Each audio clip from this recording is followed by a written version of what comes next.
And Jane, give me a thumbs up when you see that we are live on your end.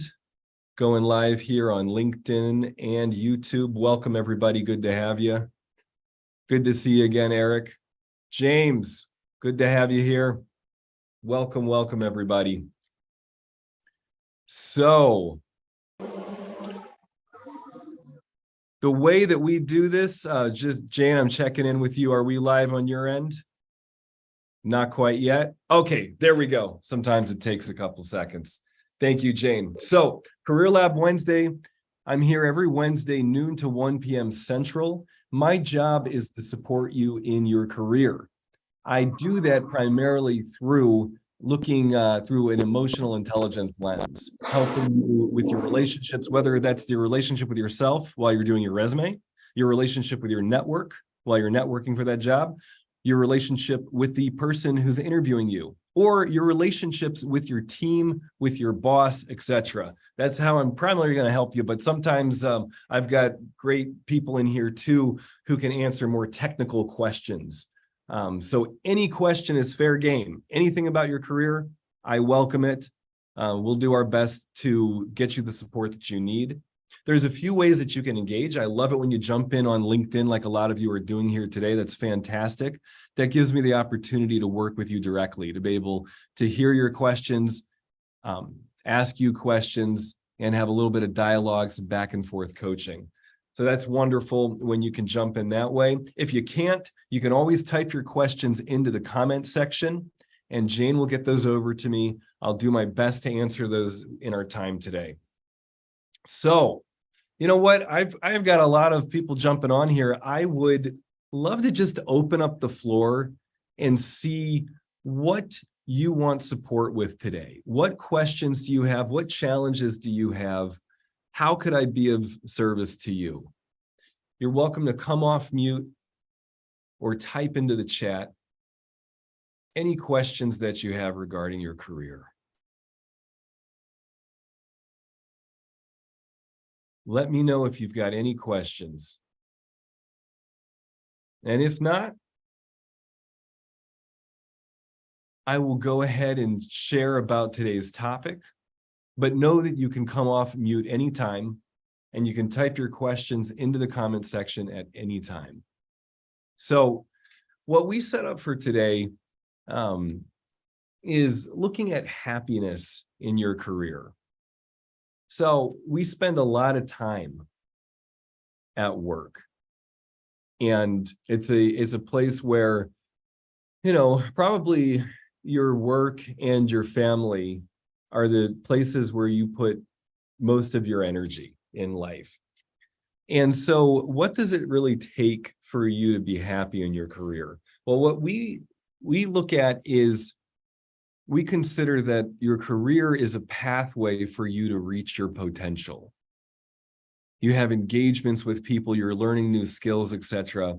And that your career is the place where you're able to go for what you want, challenge yourself in meaningful ways, and that's actually what brings happiness. The happiness studies that are out there show that it's not money, unless you're poor. Once you get past the level of having enough money to survive and, you know, have basic needs met. After that, more money doesn't bring you more happiness. There's some disturbing studies about people who win the lottery and people who are in accidents where they become paraplegic, and that after 1 year time, they're at the same level of happiness. So happiness is kind of a fleeting thing. And what we find is that it's learning and growing that actually brings about the experience of happiness in a human life. And so your career is a place where there's a lot of potential for you to become increasingly satisfied, to increase your happiness.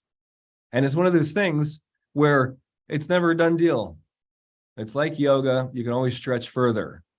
You know, if you get to a certain level in your career and you know, I have one client who was sharing that they're bored. Like they got to a spot, like they figured out a lot of things in their company. They've got systems working now so that they can kind of take a step back. And she was like, you know what?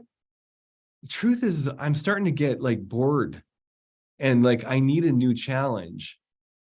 And so now she's challenging herself by speaking up in meetings and addressing bigger system issues. And, so she's upping the ante for herself, and she is facing more risks, more challenges, but is not taking any more of her time. And by what she's doing, I would say that these are leadership moves she's making, very well likely will lead to more pay for her. So that's just a quick way to look at happiness in your career. Loving this. Oh, I've got questions coming in here. Fantastic. So would love to explore the boundary between seeking input from coworkers or superiors versus seeking validation due to self-doubt or imposter syndrome. Whoa. That is such a good question. Thank you. Thank you. And if you want to jump in and come off mute and explore that more, please do. I'm happy to go in more with this on you, but I can also speak to this as well. So up to you what you want to do, but this is a great question. Exploring the boundary between seeking input from coworkers or superiors versus seeking validation due to self-doubt or imposter syndrome. So, we got one participant who's done some work with this. And I may ask them to jump in on this, but if I am looking for approval and validation, if I'm questioning how good of a job I'm doing, if I don't have the skill to be able to take in compliments and affirmation, if I'm so busy criticizing myself, it's not going to matter if people affirm me. I'm not going to hear it. And in fact, when other people might be intending to affirm me and tell me I'm doing a good job, I may even hear it as criticism and telling me that I am doing a bad job. So this is, one of the common themes that we work with is emotional intelligence and social intelligence. Emotional intelligence is how am I doing with my internal world, my feelings. So around this one, if I'm looking at it might be more helpful instead of looking at the boundary, just to go into how well do I do at taking in affirmation. So there's a few ways you can start to play with this. One is to ask for compliments. And you don't necessarily have to do this at work. You could ask your significant other. Yeah, I asked my mom one time, I was like, Mom, tell me what you like about me. And she sent me a very thoughtful list of 10 things that she liked about me. And I was so uncomfortable with it. I'm so uncomfortable telling you this. I'm not, taking in affirmation and compliments is not something I'm that good at. I have improved. So you might start with some things that you can manage and control that are outside your comfort zone, like asking for compliments. Then, once you lean into that discomfort, you might actually start hearing feedback that other people are giving you, and you might start to hear it in a way where you're recognizing it as compliments instead of just criticisms. So that could be one thing. Now, maybe a more kind of another direct way you could do it is to simply put it out there. If the question was about coworkers and superiors, if you've got reviews scheduled with your boss or manager or whatever, you can let them know that. Say, hey, I'm really wanting to get a better understanding of myself and my gifts and how that's showing up in this organization. I would love to hear, what are the things that you think I'm doing really well? And what are the things that you think I could improve on? And then when you get the validation of the things that you're doing well on, it will probably trigger self-doubt and imposter syndrome. Just the fact that you asked the question about getting validation and that you leads me to think that you're somebody who has imposter syndrome. And another way of saying that is you have some version of low self-esteem. And the way to work that through is it's actually this internal dialogue that you need to build up. And so you can do that by asking for the feedback, so you're controlling that. And then when you're getting that feedback, you're going to have to remind yourself of this moment. Oh, remember when I was on Career Lab with George, and George was saying, like, hey, we tend to be hard on ourselves and not be able to hear positive reinforcement. And that now I have to be conscious of this when I'm asking for it. And I'm going to have to choose to trust that what they're saying is true, even if it doesn't feel like it. I'll have to stay with that for a little bit. I'll share another personal thing.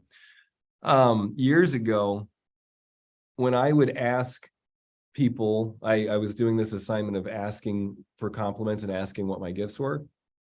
And people would say things like, George, you are so warm and open-hearted.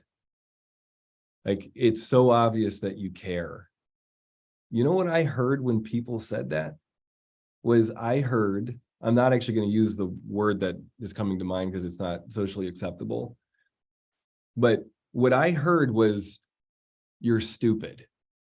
When people complimented me and said, you're warm and open-hearted, and I feel like I can really connect with you, what I heard was stuff like, you're stupid, and it's easy for me to take advantage of you. And immediately internal defenses would come up, and I'm not able to take in that kind of a compliment. It shows you some, like ways that I'm kind of neurotic, okay? So changing that internal dialogue, I've done that because I've been very intentional about changing that internal dialogue. You're not going to do this quickly. So I so appreciate this question, and I love digging into it. So thank you for asking it. But it's a discipline that you're going to need to develop about speaking kindly to yourself. Because even if people tell you, the number of people I've coached who get on when they get their scorecards back after presentations or on reviews, let's say it's a 1 out of 10, and they get all 10s and maybe a few 8s or 9s. And they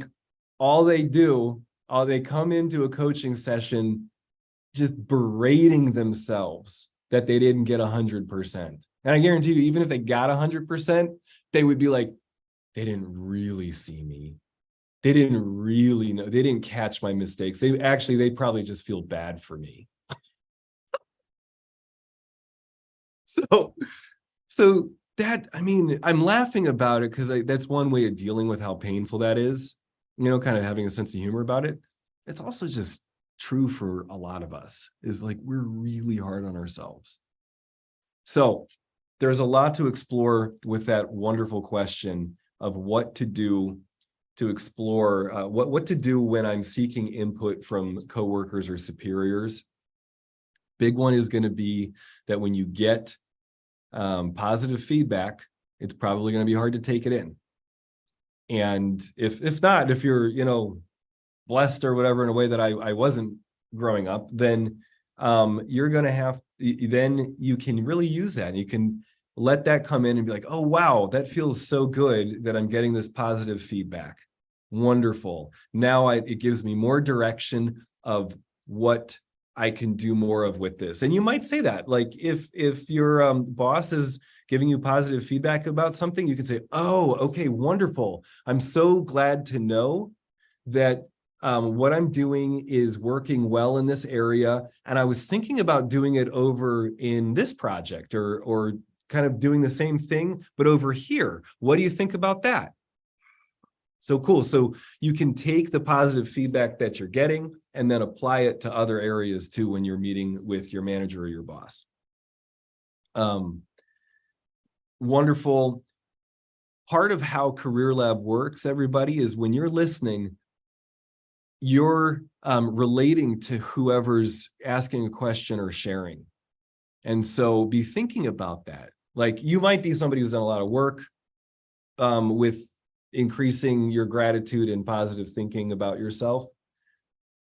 Awesome. Think about the ways where it's a stretch for you, where you're still trying to like take in compliments and that kind of thing, you know? And then now for the other side of it, if you're getting negative feedback, woo, that's, you know, that can be really challenging to be told, hey, you're not really cutting it in this department. Like we expect more of you in these ways. Great thing to do then is to get increasingly clear about what the expectations are. There's plenty of bosses and managers who do not know how to communicate clearly what the expectations are. And you asking more questions about it so that you really get it. You have that kind of wash through your body, like, okay, cool. Because so often when I get feedback at first, I'm just like, what? Like, I don't even know how to do that.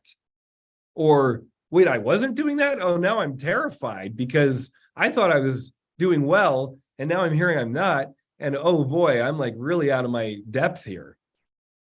So then kind of knowing that that shock is going to happen. And one of my favorite self-soothing strategies when I'm getting upsetting news is to press on my thumbnail right there, my other thumb, and press till it hurts. And I take a deep breath and it relaxes me. So you can do that, or any number of things, taking a deep breath, getting centered with yourself again. And then you can ask questions about, okay, you know, I flat out just don't know how to do this, and I'm going to need some training, some coaching on this. Or I thought I was doing it right. Clearly, I am off about that. So let's make sure that I really understand what my job is here. So that's some ways to work with getting feedback that, you know, that you're not doing a great job. Okay, well, thank you for that question. Again, would love for you to share more if you want to. Feel free to come off mute. I see we've got a question from Eric about using the same interview questions across multiple interviews.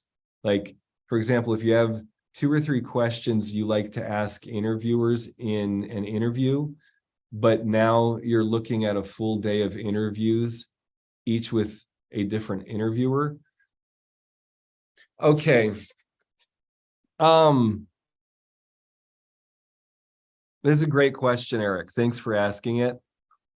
If you got a full day of interviews, and if you're interviewing with different people within the same company, have questions ready that you can ask them, but don't just ask the question because you have it there. And I would say, Eric, you probably want to come up with more questions, and you don't have to use them all. But so for everybody listening in, asking questions during an interview is a great tactic. But you want to be asking intelligent questions about the role. And so an interviewer will ask you a question, you respond, bottom lined, direct as possible. And when appropriate, and when you genuinely have a question, then you can respond to the interviewer with your own follow-up question. So interviewer asks, what experience do you have with this? And you say, well, at my current position, I came in, these were the issues that I saw and, worked with my manager on handling. And I did this, this, and this over the course of 6 months or a year. And these are the results I created. And, I think that the role that you're looking to hire me for, my understanding is that you're right now at this point in the company and that you have this kind of a project. And I'm assuming that you want this kind of a result. And then they'll say, either if they don't know the answer to that question, they'll say, you know what, that question will be answered later. Or they'll say, oh, it's more like this. And now you're talking about that role that you're interviewing for. And so it's good to have questions prepared beforehand, just because we're not always trained to think in that kind of way, to be really curious about ourselves and about other people and about a job. So it helps just to do that with preparation, to have a good list of questions, but I wouldn't use them all unless they all make sense to use. But just have them ready, and then it might be easier for you to say, oh wait, that's a good question I'm actually having right now about this conversation I'm having with this interviewer. Okay, so that's how you get prepared, is you think about all the questions that you have for it. Hope that helps. Great question. Sweet. Okay, good. So this is Career Lab Wednesday. I'm your host, George Miller. I'm here every Wednesday, noon to 1 p.m. Central. Love it when you jump in directly on Zoom and I can work with you here. If you can't, you can always type your questions into the comment section and Jane will get those over to me. I'll do my best to answer those questions. Welcome, Howard. I saw you on video a moment. I'm assuming you had to step away, but I was hoping that we'd be able to engage some, and I'd love to hear from you and get an update. So I do have I want to mention something about the imposter syndrome. Okay. Because I have been working with somebody for a very, very long time on that voice in the back of your head, right? That mean, nasty voice of self-destruction, right? And I've quieted that voice from an 11 out of 10 to about a 4, right? And understanding, right, that what's triggering it, how I can understand what's triggering it, saying to myself, is this necessary and worthwhile? And then moving on, right? The other part is I've come to realize that if you are in a position where you like it, right, and you're you shouldn't feel like an imposter, right? You've achieved this with your know-how, the people who you've met, the folks who hired you, all of the above, right? So if you're sitting in a job and wondering why you're there and saying, well, I'm truly unqualified, right? How did you get the job, right? Like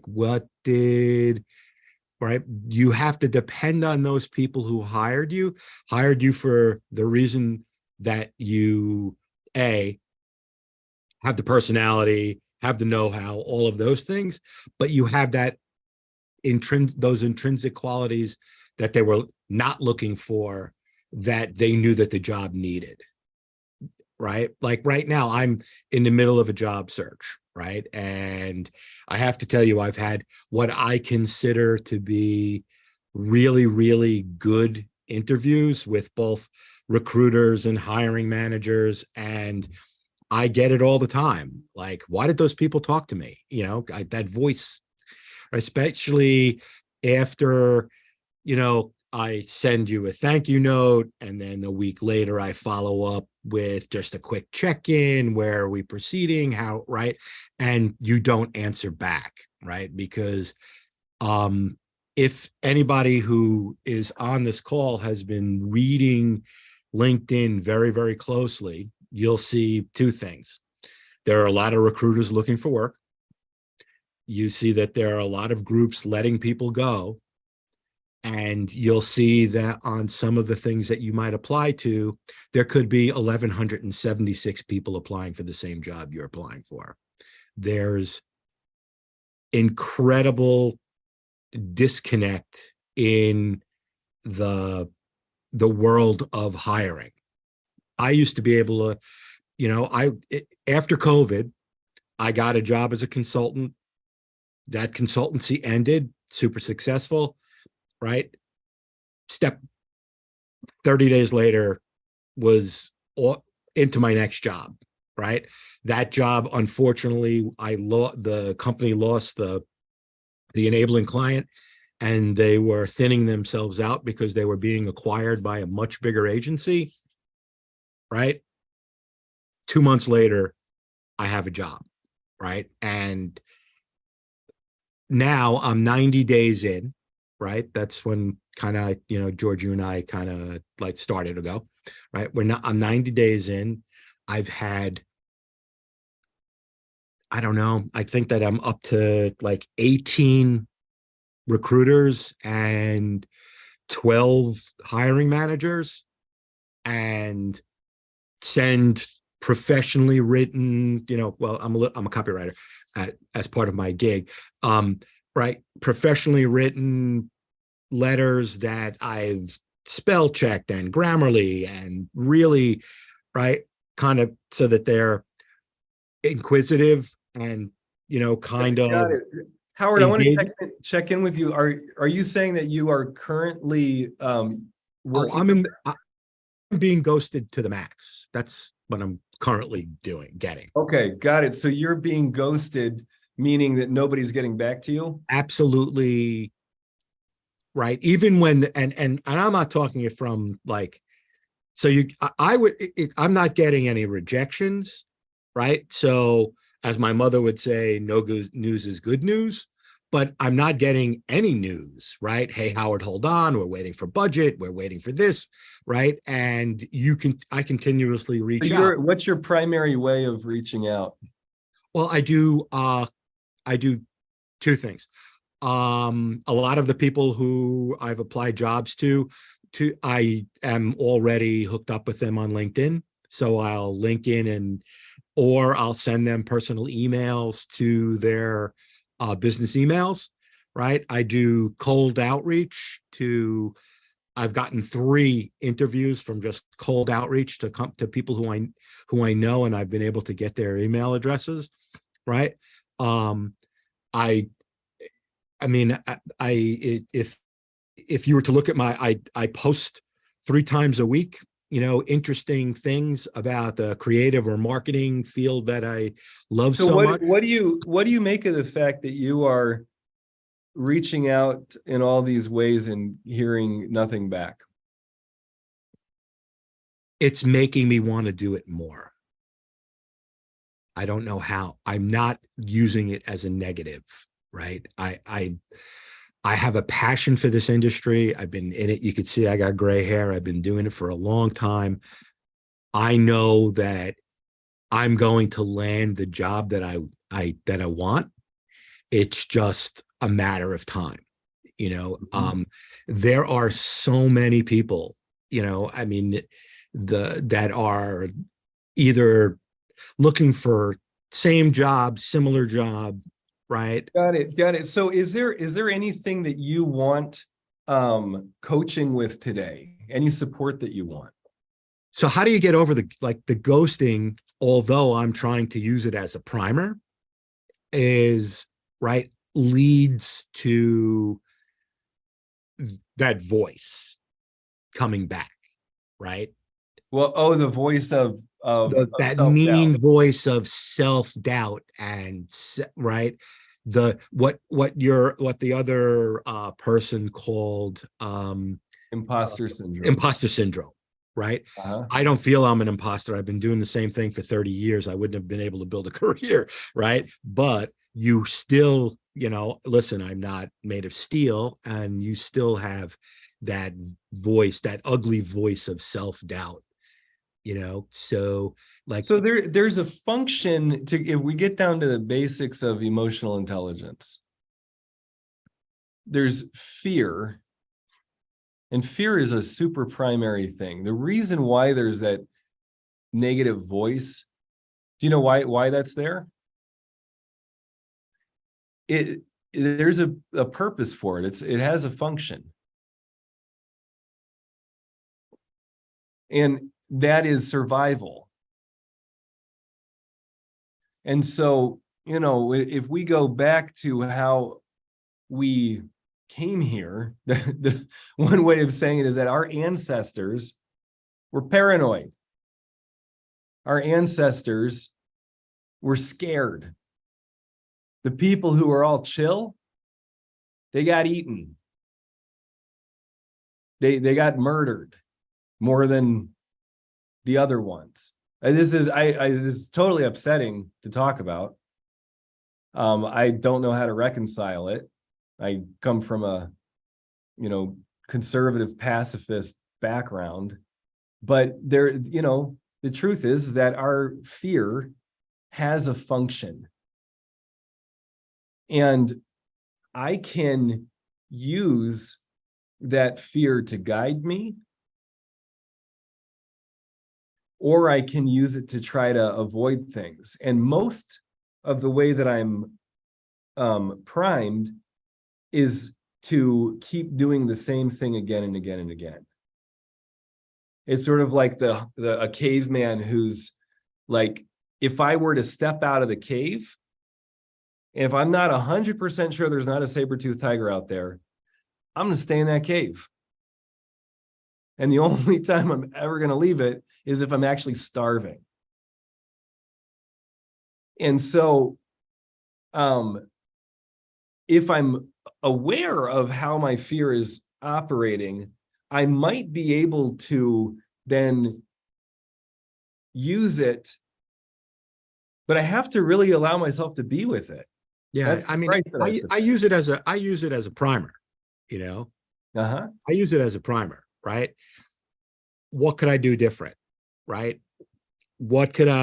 So I have a YouTube channel that I'm working very hard on right now to get more interviews, because it makes me happy to talk to artists, and it gives them a platform, and I have enough followers where maybe they'll get some, other than being able to talk about their art and their aesthetic, they can get a little bit out of it as well, right? So I'm doing that. I'm working on specific projects with some friends of mine pro bono, because I live in that project orientation, right? And yesterday I was talking to somebody who I have tremendous amount of respect for, and I laid out a marketing plan for him, and he's like, dude, this is why I called you. He's like, because you could do this like you breathe, you know what I mean? Uh-huh. And I made it simple for him, and we talked about vendors and all of that, and tomorrow I should have the copy, and I'm going to help him do a mail. How much time did you spend on that? I don't know.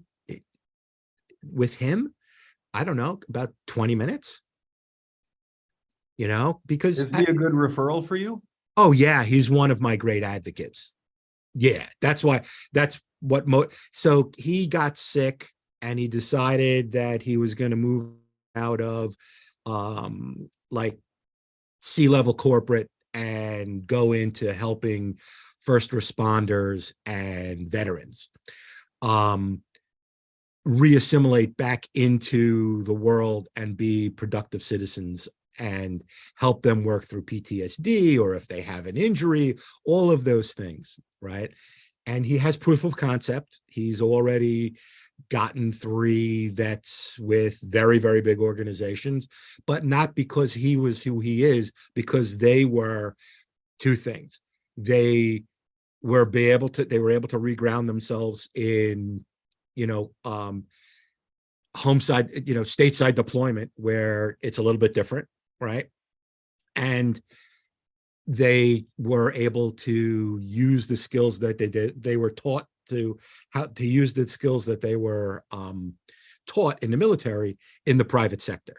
And we're now venturing on a big email program for him. That's so cool. I mean, that is like the way that all technologies that we have. I mean, the iPhone came from military, cars came from military. So I think that's a really exciting. Yeah, I mean, and he's like, he said to me, so what do you think? I was like, dude, write the copy. I'll edit the copy and design you an email, and let's get a vendor and let's get it out there, Howard, I gotta say, I mean, you're not only, so for everybody listening in this challenging time for a lot of people, and for you, Howard, individually, as we're talking here, I mean, what it takes to be able to reach out in new ways, use your network, be doing pro bono projects, because you're not comfortable charging for it, but you know that it's meaningful to you to do and could lead to something in the future, and to be reaching out in new ways online and LinkedIn. I mean, that wasn't really something that was being done that long ago. I mean, it's incredibly challenging what you're doing, Howard. I live in a project. The gentleman who I speak to once a week or every other week at this point in time, I told him this the other day. I live in a project-oriented world, right? I can't just, I've handled 25, 30 clients at a time. If I'm going to be my own client, I need to have some other things to be able to feed the ideas to myself as my own client, and when people come to me with stuff like this is my thing. I give it back because A, I can, and B. Got it. But Howard, this question of how do you keep that positive self-talk going when you're not getting the results that you need? This is how I do it. This is how I do it, is I steep myself in a project where I know that I could find some success, and that lifts me up. And then, if I'm taking no news as good news, right? Sometimes you got to listen to your mother. If I'm taking no news as good news, even though they're not talking back to me, there could be other mitigating circumstances. But I do have to tell you that I would rather than be ghosted, just be told no, because it would give me the same fuel, right? But there would be closure around it, right? Mm-hmm. If I keep sending you, every couple of weeks, hey, George, and you don't answer back, right? There's 2 ways you could handle that, right? Either George doesn't want to speak to me anymore because I'm a pain in the neck, or George has nothing to tell me yet, and he'll get back to me when the time is right. Right? Has anybody ever given you feedback about what, have you gotten anything about not being hired for a role? No, because I haven't gotten to because nobody gives you feedback on that. No. They tell you that they're looking for somebody who more closely fits the parameters they've set out in the job rec, right? That's the feedback that you get. You don't I forget, I know we connected a while ago. Have you? And I've reached out for that. Have you started your own career, your own company? I have not, and I'm trying not to, but I have a feeling that I'm going to have to. That may be. We're economically we're at a funky spot, and we're going to continue to be. Oh no, it's going to get funkier. I think so. I think So that may be it. And companies are not. Check out what I think it was last week when Drew Allison was here talking about starting his own company. Mhm. It's companies know how much it costs to bring somebody on and have it not work out. And our whole system is increasingly being just more project by project. And so, if you do that, that might be the coming out of the cave, if we're going back to caveman speak. Yeah. That might be using your fear in a way that you haven't yet. No, and I think that might be a good way. I haven't broached this subject with my wife yet, but I'm thinking about like taking a retail gig so that I have some more cash flow other than being on the dole, right? Or Yep. finding a job that will pay more than being on the dole, right? And and then doing exactly that, then start building out a business on the periphery, right? Uh-huh. Because I don't have enough juice to sustain myself while I'm, to just go and start working for myself. Yes, Gotcha. do I have the know-how on how to start it? Absolutely. Do I have an idea of what I would like to be doing? Very definitely. But do I have the money to get it rolling? Very definitely not. Gotcha. Okay. I think that sounds like a good strategy. Yeah, so and she and I don't know what she feels, because how she feels about it, but because we haven't talked about it, because today was one of those days that I had that epiphany, right? Maybe we should do that. And I had a wonderful interview this morning, like a really great interview where the guy spelled out the way they interview in 5 steps, gave me the comp, gave me the how they want to go about it, that they fly you down to the corporate center in order Got it. Okay. right? So, but still, maybe I bypass that and think about going back into consulting like I was doing. Okay. Well, Howard, thanks for sharing, man. And just way to share vulnerably about challenges and, that inner voice, that inner critic. And